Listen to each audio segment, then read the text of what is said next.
BetOnline doesn't think Auburn's going to win 6 games in 2022? What?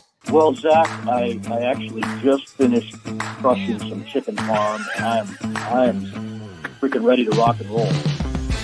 You are Locked On Auburn, your daily podcast on the Auburn Tigers. Part of the Locked On Podcast Network, your team every day.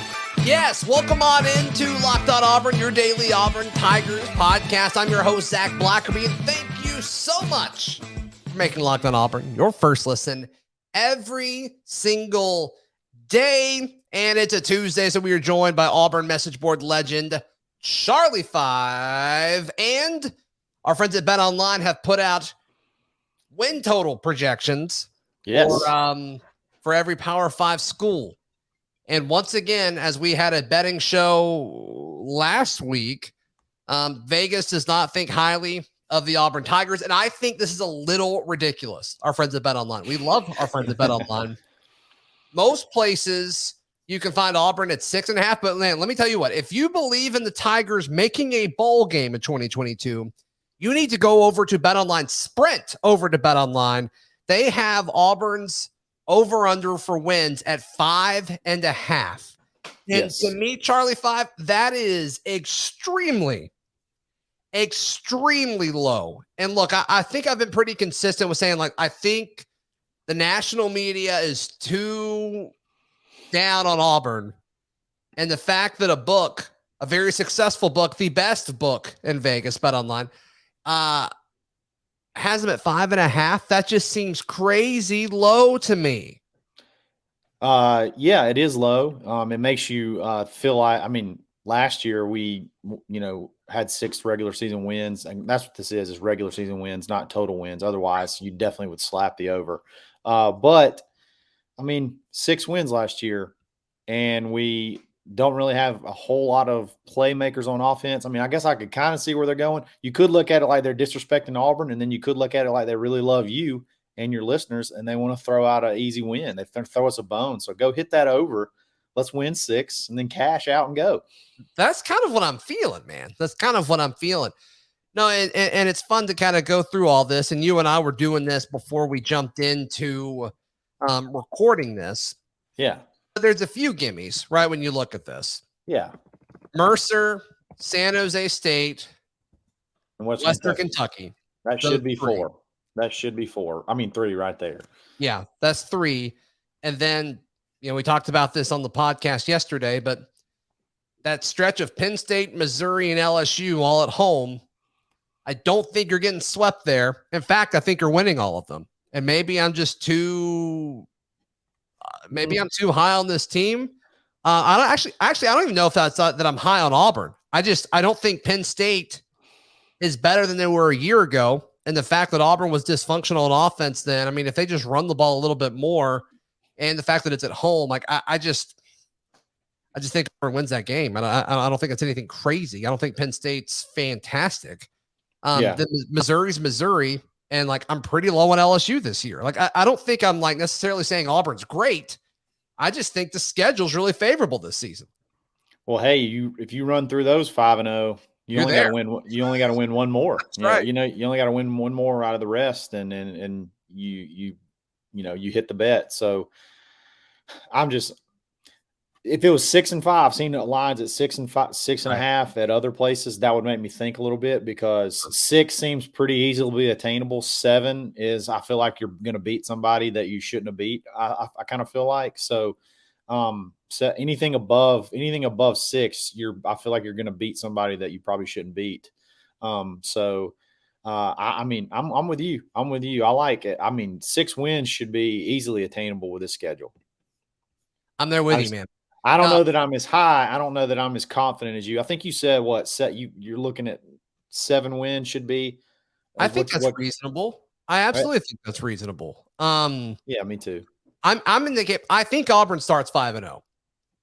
And so now, look, the schedule gets significantly tougher after that. You go to Georgia, you're not winning that. You go to Ole Miss, not super confident about that. Arkansas at home, we're going to talk about Arkansas in the next few segments, but like I think that's extremely winnable at home. In Starkville, I think that's winnable. A&M at home, you're probably not winning that, and you're not winning at Bama. But like, I think there's a path to 7 wins here. Sure, I can see it. I don't think I'm really reaching on these things. I mean, there's a ton of these games that are toss-ups, a ton of them.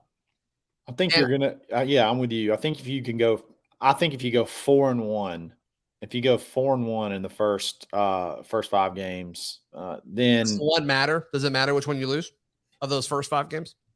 As far as what? Like how the rest of the season, or I don't care. Yeah, I like don't really care. State matter more than LSU. Not to me. I don't really care about stuff like that. I just want wins. So if you go 4-1 through there, you'll get 5 for Western Kentucky. Then you just got to knock off one of maybe like Ole Miss, Arkansas, and Mississippi State, and then you're there. So you can go 4-1. It should be pretty easy. If you go 3-2, you're in trouble. You're in trouble. Oh, you're gonna be sweating that bad. If you go 3-2, you're not surviving. I don't think. Oh no, not at all. You're talking about your bet, or you're talking about your bet or something else? Surviving. I'm talking about all of it. It's just gonna be a lot of bad things that happen. You don't get your money back through Bet Online, and you may lose a lot of personnel too and player. I mean, it would be bad if Auburn starts 3-2 or worse. That you can't save the season. And you may not even be given the chance to save the season, because if you can't beat Penn State, Missouri, or LSU, you're definitely not going to beat the better teams in the conference. You're not even going to have a chance. No, you're not even competitive with Georgia and Bama on the road. You're not competitive with Ole Miss on the road. I still think Arkansas is vastly overrated. You may have a chance with them. I don't know, but still, like, you don't feel good about it. Then A&M's going to come in here and just run the ball down your throat. So like, I'm with you, man. If you start 3-2, regardless of the bet or the state of the season, it would just be, it's over. It's done. It's done. Yeah. But, I think there's going to be a lot of excitement in that first month, and I think it's going to trend the positive direction. So today's show brought to you by our friends at Bet Online, and we're going to jump into that Arkansas conversation in just a moment. But if you like this line, head over to our friends at Bet Online. You'll find the latest odds, and of course, team win totals for all Power 5 schools are up now at Bet Online, so be sure to check that out. Of course, NBA playoffs, MLB, night-to-night action, a ton of stuff going on at Bet Online, where the game starts. Charlie 5, we talked about this a little bit yesterday. Lindsay and I did. At the top of the SEC West in regards to projected standings, how experts are setting the pecking order as far as what they expect to happen in the SEC West this season. No matter who you ask, it's going to be who at number 1? Alabama. Who's going to be at number 2? For the most part, it's the consensus. Texas A&M. All right. After that, it's a little fuzzy. I've probably seen more Ole Miss at 3 than anyone else, but I've seen some Arkansas. I've seen a little LSU. But that's kind of your next tier. And I think Auburn's in that tier. I really do. And I think you could make the argument for Auburn being there way more than Arkansas. I'm just not getting it. And I like Coach Pittman a lot, Charlie 5. I really do. He's probably my favorite coach in the SEC, football-wise. Have you looked at their schedule? It's brutal. Arkansas' schedule? Yeah. I feel like ours is 10 times worse than theirs. I mean, I know they do start off with Cincinnati, but Cincinnati, who's going to be their starting quarterback? No idea. South Carolina, they added 500 guys from the transfer portal, but I don't even know if that says much about where they're going next year or where they're South Carolina in Fayetteville. So that's huge. In Fayetteville. Yep. I mean, Missouri State, Texas A&M, probably, who knows there, probably lost. Alabama at home. They scored a bunch of points on Alabama last year. BYU, Auburn, Liberty, LSU, Ole Miss, Missouri. I don't know. It seems like, I don't know. I'm just not that. They play a lot of tough games at home. I mean, I think you just skipped over a gauntlet though. They play Texas A&M in Arlington in Jerry World. Yeah, and they host Alabama, which that's one of their home games. That's a knock against them. They go to Starkville, they go to BYU, and then they go to Auburn. I mean, that's tough. Is BYU that are they going to travel across the country? I think that matters. They do have to travel. Yeah, sure. I think that matters. And it's the week after they go to Starkville too. I mean, I think that stuff matters, man. I really do. And also, I mean, we've said this for years. like when teams after they play Alabama, and I think you're starting to see that trend a little bit with Georgia too. That matters. That stuff really, really matters. And so I think the timing of when Auburn gets them is great. Right. And I think it's going to be so close that head-to-head stuff like this is really going to matter. And I just think the way the schedule stacks up, I mean, there's a chance that this team is just beat up by the time they come to Jordan-Hare Stadium. So let me ask you this. Their over-under total is 7.5. Auburn's is 5.5. 7.5. So what would you be leaning towards? Let's look. All right. So Cincinnati's, I think they win that game. Sure. I think they beat South Carolina. I think they beat Missouri. Okay. They lose to A&M. They lose to Alabama. I think Mississippi State's a toss-up, just based on the nature of the timing of everything. I think BYU is a win. I think they lose to Auburn. They beat Liberty. They get LSU in Fayetteville, so that's 6. Ole Miss in Fayetteville, that's 7. At Missouri, 8. Yeah, I would probably take the over on that. Yeah. So, I mean, right there, you just named that's 1, 2, 3. I mean, you're 4-4 in conference right there. So where's that going to stack up in the West? Yeah. Does Auburn win 4 SEC games next year? That's a great question. Yeah. So, I mean, I think it's just the hype. I think what we struggle with is that after the first 2, so Alabama and Texas A&M, and then it's like, okay, who comes in there? And in Arkansas, it's the inverse of Auburn's schedule, right? I think Auburn's schedule starts off easier and then gets significantly tougher. Yeah, Arkansas is the other way around. And honestly, I'd rather have it the way Auburn has it. Oh yeah. And that's assuming Cincinnati. I mean, this is going to be Cincinnati's Super Bowl. Yeah. I mean, I was talking to our Bearcats guy, the guy that hosts Locked On Bearcats, and they've been talking about this as soon as they lost the college football playoff matchup. They started talking about this. For sure. Exactly. I mean, that matters. I'm anxious to see that Texas A&M game early. That I think that's actually going to be a really good game. They always play tough. I think that could be a really good game and a really good barometer to see. I think both teams how good they're going to be, because I'm not convinced A&M is going to be that just superior for at least another 2 seasons. But yeah, I mean, I get it though. I mean, you got Kendall Briles in year 2 or maybe 3 now, and then a quarterback that comes back, and he played really good last year. He's a dump truck and he can throw the ball around. I think he had one of the highest completion percentages in the SEC. And then averages 5-6 yards a carry. He's a factor. I mean, they did lose their number 1 receiver, but I've seen that they've added some folks through the portal. Jadon Hazelwood, who's a former 5-star from Oklahoma. He never really lit the world on fire at Oklahoma, but they had a lot of options. Yep. They had a lot of options, and they ran 5 wide receivers all the time. So he could be the guy at Arkansas, and he could be pretty interesting to watch. So you're saying Arkansas finishes higher in the standings than Auburn? I think so. As of just looking at both schedules, I would say. And you may have convinced me just now. If you just look at their SEC record, what you predict their SEC record, I see them at 4-4, probably at worst, and then that probably puts them 3rd in the SEC West, which is kind of where they have them projected. And 7.5 is right there on that line, though. You're right. That could teeter. It could be 7 or 8. I think that's going to be around the number. I think they nailed that number. 8 wins would be a pretty solid year for them. Yeah, and that 4-4 was with us saying they lose to Mississippi State, which, I mean, they could totally win that. That's an extremely winnable game. Oh yeah. Yeah. So I mean, that's a fair point. You just look at what's the easiest path for Auburn to go 4-4 in the SEC? Missouri, LSU, Ole Miss, and Mississippi State, maybe, or Arkansas. One of those 3, 4 out of those 5, right there. All right. So when you look at Ole Miss versus Arkansas and at Mississippi State, which of those 3 games is the most winnable to you from an Auburn perspective?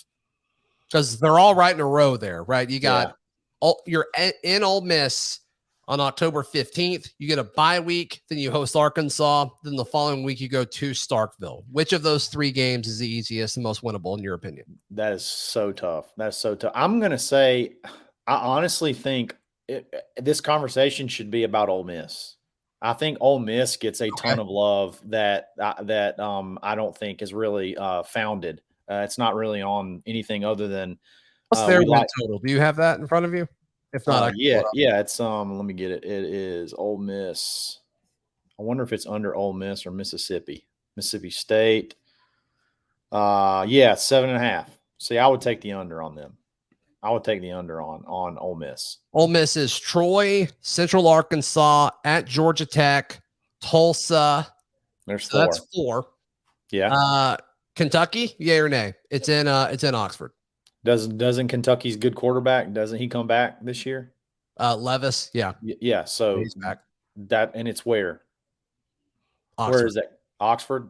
That could be a toss. That could be a toss up. At Vandy, that's a win. Yeah. Then they host Auburn. Then they go to LSU. I don't think they win that. They go to Kyle Field to play the Aggies. I don't think they win that. No. Alabama goes to Oxford. They don't win that. They go to Arkansas. They probably don't win that. And then they play the Egg Bowl in Oxford. So I'm with you on that. So yeah. You win. I think Ole Miss could be the easiest one out of those 3 for Auburn to win. And something tells me that Mississippi State thing, that's just the flukiest thing ever that happened last year. I just don't know that that's ever going to happen again. There's no way that they're going to score. I don't think they're going to be better. Impacted me because I'm afraid to pick Auburn to beat them now. Yeah, here's the thing. Well, 2 things. We're not going to score 5 straight touchdowns, and we're not going to give up 7 straight touchdowns or whatever. So whatever crazy number it was. Unreal, man. But yeah, this is so fluky. That was just so fluky and so like death by 1,000 cuts. I just can't imagine they could let that happen on the defensive side again. But we got to figure this quarterback thing out before we can call anything. You know what I mean? Like we got to get situated on the quarterback at the quarterback before we can really. Okay, hold on. I've got a quarterback talking point that I'm seeing a lot of Auburn people bring up to justify beating Penn State, to justify beating Mississippi State, and a handful of other teams. We'll jump into that in just a moment, right here on Locked On Auburn. Thank you so much for making Locked On Auburn your first listen every single day. Charlie 5, Auburn message board legend, joining us. So there are so many folks commenting this with Penn State, because we talked a lot about Penn State yesterday. Yeah. We're talking about how the quarterback situation is going to be just a little bit better. And it doesn't have to be much better. It just needs to be a little bit better. And there's this belief that it'll just be a little bit better because it's not Bo Nix. Is that fair? Or is that a quick and lazy take? So lazy. I mean, this it can't get any worse. Like we've already seen this play out. Like it got worse. It got worse. Yes. It got worse. And so like now I'm very excited about Zach Calzada. Like don't get me wrong. I'm excited about him. I think there's a lot of potential there. TJ Finley's I don't think he's going to be able to get it done. So Zach Calzada is just a less athletic version of Bo Nix. So offensive line, the same, arguably could be. I mean, lost one of our key player starters to actually 2. Lost 2 guys, one to the portal and one to the NFL draft or NFL whatever he ended up signing. Are we going to be better on the offensive line? Like, are we going to be better impact? We have this stat that we gave up not a whole lot of sacks last year.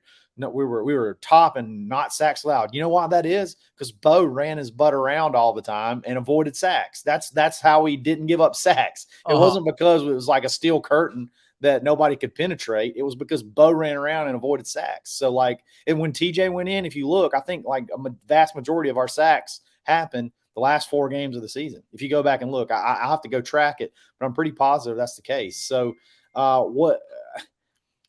don't see that. I think you have the same quarterback play. So I think you have the same quarterback play, possibly worse. I mean, I'm just being it's frank. The same, if you can get the same type of positive impact or get close to the same amount of positive impact without taking, without the ups and downs, like you actually get stability to build a game plan around it. And you use tank more. You beat Penn State. You beat South Carolina. You beat Mississippi State. And like, I agree that it's a lazy take. I don't think it's fully off base though. Okay. I think what you're going to get is, you're probably right. You're not going to have the super highs, and you may not have the super lows, but what does that average out to? I think it averages out to the exact same quarterback play we just had. So maybe you don't like blow stuff. Maybe you don't like have the huge blow ups, but like, does that mean you're going to put more points on the board at the end of the day? That's what I don't understand. I don't know fully yet. Mm-hmm. I just don't think, I just don't think Bo was as, I've never ever bought into that narrative. He struggled at times with this whole roster, because this offensive roster is I'm just going to say it's bad. It's not good. It's not top half of the SEC quality. It's just not. Offensively. And we're talking receivers, quarterback, offensive line, running back, tight end. We're talking every offensive player. I'm not talking player by player. I'm talking as a whole. Got it. You're not top half of the SEC. And it's just, how much better did we get in the offseason? I'm not sure we really got better at all. If anything, we possibly got a little worse. So yeah, I was talking to a coach after the South Carolina loss last year, and it's like, dude, how does this happen? And he's like, man, Auburn is better than South Carolina and Mississippi State and a lot of SEC schools and a lot of schools throughout college football when you look at the number 1 guy on the roster to the number 20th guy on the roster. Yes. But their 21 through 60 is terrible. And I'm like, dang, that was a really good way to put that. It's a great way to put it. It's spot on. And has that gotten worse? I mean, the average player may have gotten better, but we don't have as many players as we used to have. No, we don't even have a full roster. Yeah. I don't know the tangent. I guess we're talking about quarterback play, having a little bit. I'm sorry to cut you off. I went into this ready to sunshine pump like none other. Yeah. And you're just wearing me down. I'm not trying to. I want to believe. But it just is what it is. I mean, the Vegas, they don't just give away money. You know what I mean? Like they ain't just out there saying, hey, but if there was a book that would, it's Bet Online because we love them. Yep. Yeah, they just don't give away money. I mean, those guys, they're going to win more than they're going to lose. Otherwise, they have to shut down. So, 5.5, we can laugh at it, but they're not usually very far off. Off. So, I'll take 6. I'll take 6 and 7 and take the win and cash it. So I'm still taking the over on that. Yeah, I think they get to 6. I still think when it's all said and done, Auburn goes 7-5, but we'll see. We'll see what happens. I think most people would, right? Most people would take 7-5 right now. And I don't want to do the whole it depends which 7, because I don't think it matters at this point. No, I don't care which anything. If I want to win 10 games a year, and I don't care which 10 it is. I want to get to that point. I want to get to a 10 win. I want to get to a 9 to 10 win program against whoever those 9 and 10 wins are. There you go. Because there's not many of those out there. It's hard to do, especially in the SEC. How can people find you, hear you, love on you, support you, all that good stuff, Charlie? Find me on Twitter, _Charlie_5, AuburnLive.com, the corner message board in the Locked On Auburn Discord, and Monday, Wednesday, Friday on the Dad by Golf Pod. That is Auburn message board legend Charlie 5 hanging out with us on a Charlie Tuesday. Tomorrow, little War Report Wednesday action with Mike G. And, of course, you can follow me on Twitter at Zac Blackerby, the show on Twitter at Locked On Auburn, on Instagram at Auburn Podcast. And if you're watching on YouTube, hit that subscribe button. Also, you can read all my written work at auburndaily.com. Thank you so much for making Locked On Auburn your first listen every single day. For your second listen, go check out our friend Chris Gordy, host of Locked On SEC. This has been Locked On Auburn. See ya.